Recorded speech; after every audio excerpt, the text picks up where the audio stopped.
Oke, assalamualaikum warahmatullahi wabarakatuh. Selamat datang di konten kami, yang mana konten kali ini saya akan membuat sebuah podcast, yang mana podcast ini akan dimaterikan oleh saudara kami yaitu Farhanuddin, yang mana materinya itu adalah sejarah peradaban Islam pada bangsa Mongolia. Oke, tanpa mengurangi rasa hormat, kami panggil atas nama Farhanuddin. Kami persilahkan untuk memasuki tempat yang sudah disediakan. Silahkan. Ya. Gimana kabarnya? Alhamdulillah baik. Ya. Jadi gini. Ya. Saya ada beberapa pertanyaan mengenai sejarah peradaban Islam pada bangsa Mongolia. Nah, pertanyaan-pertanyaan ini sudah mengambang sejak lama.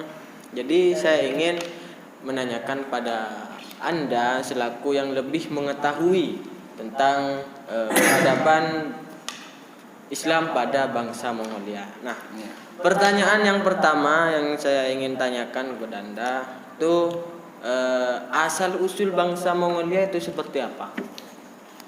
Oke, pertanyaan yang bagus.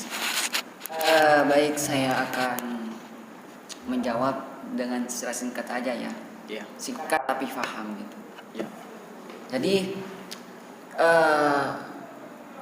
Mongolia sini berada di daerah pegunungan Mongolia yang terletak di Asia Tengah.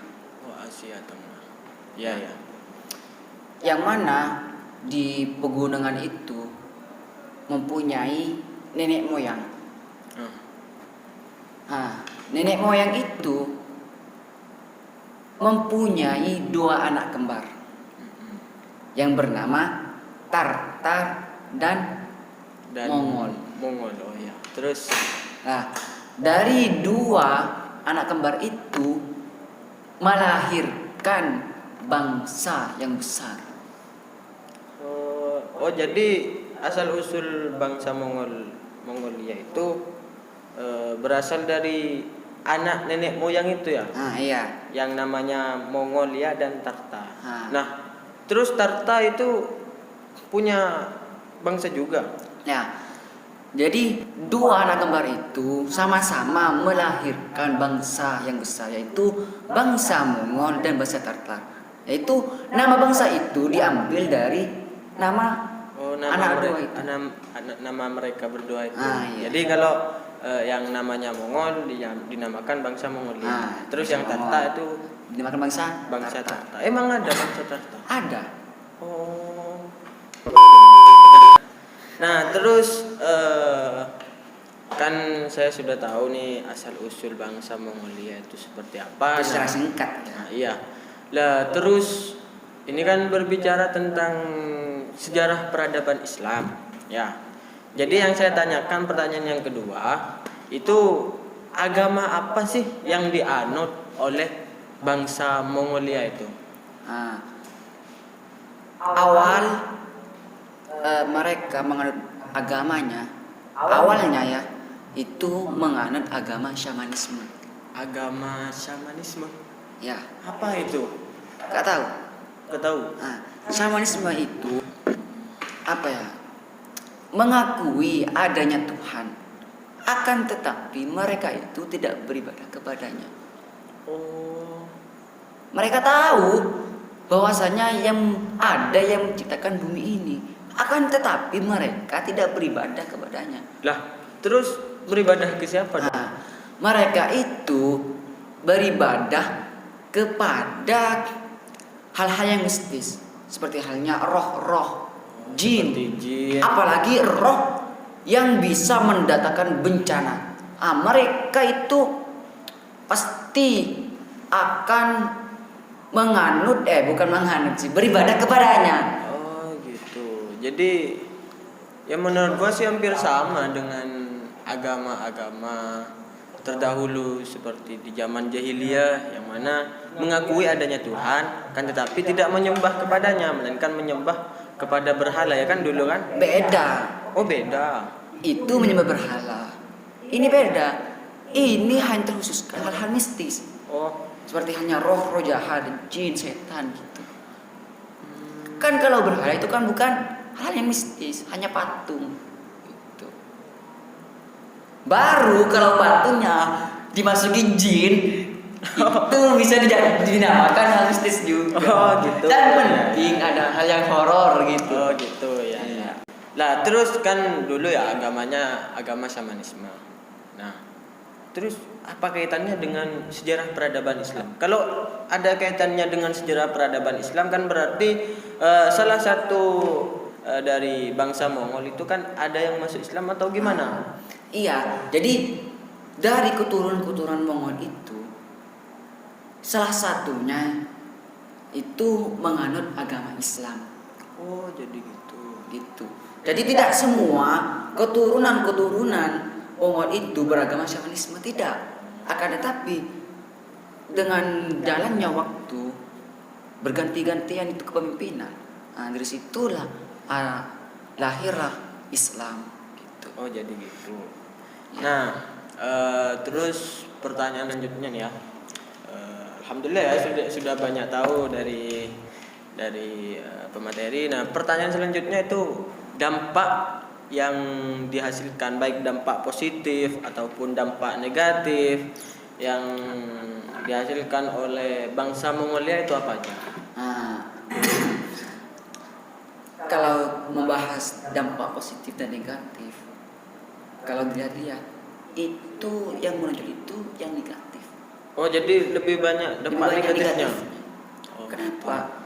Karena pada kekuasaan Mongol itu banyak terjadi kerusakan.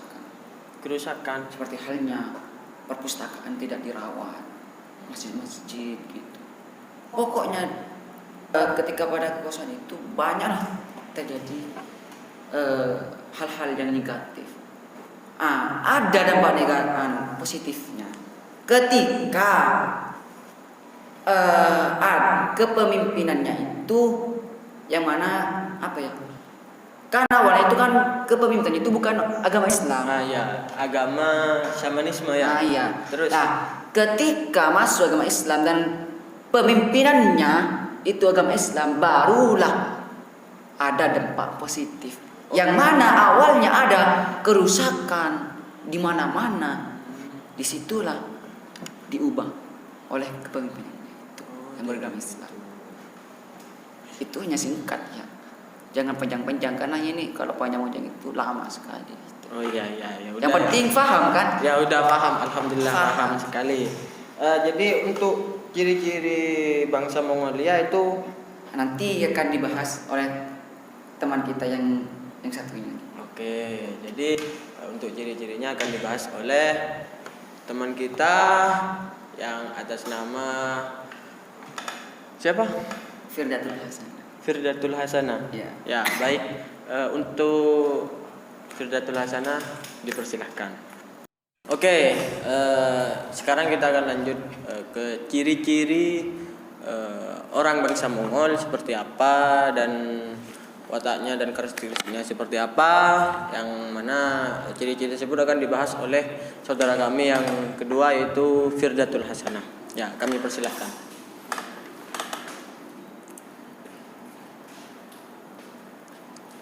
Ya baik, terima kasih atas waktunya.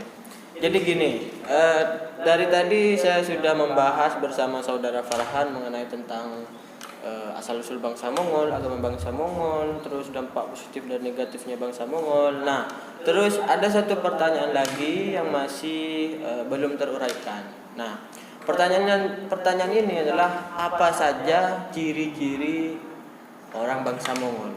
Ya, silakan. Baik, terima kasih. Ciri-ciri ras bangsa Mongol yaitu secara fisik rambut lurus berwarna hitam, ukuran tubuh biasanya kecil, bola mata berwarna coklat, kelopak mata sipit, hidung relatif pesek, warna kulit sawo mata, terdapat tanda lahir. Jadi itu ciri-ciri secara fisiknya. Untuk ciri-ciri secara psikis atau karakteristik orang Mongolia itu seperti apa?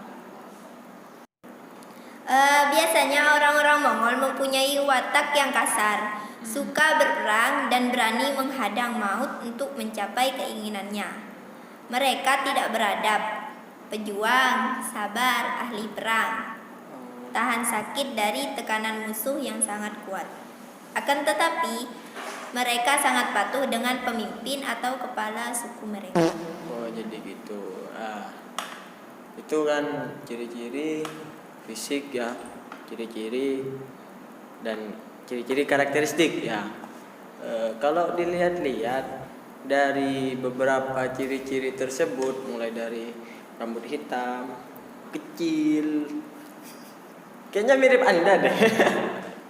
bukannya saya mengejek atau gimana ya, tapi memang dari bentuk dan karakteristiknya bangsa Mongol itu mirip seperti Anda. Apakah Anda termasuk bangsa Mongol? Oh, tentu tidak. Oh, tidak. Oh ya, makasih. Jadi sudah dapat kita pahami bersama bahwasanya ciri-ciri dari bangsa Mongol itu berkulit hitam, ya kan ya. Terus rambutnya hitam, pendek, suka berperang dan semacamnya, dan sudah dijelaskan oleh saudara Firda tadi. Jadi selesai sudah podcast kali ini. Saya ucapkan terima kasih kepada kedua pemateri tersebut yang sudah menjelaskan secara detail dan bagus sekali. Saya ucapkan terima kasih. Jangan lupa like, subscribe, and comment di channel YouTube kami. Dan sampai jumpa. Adios.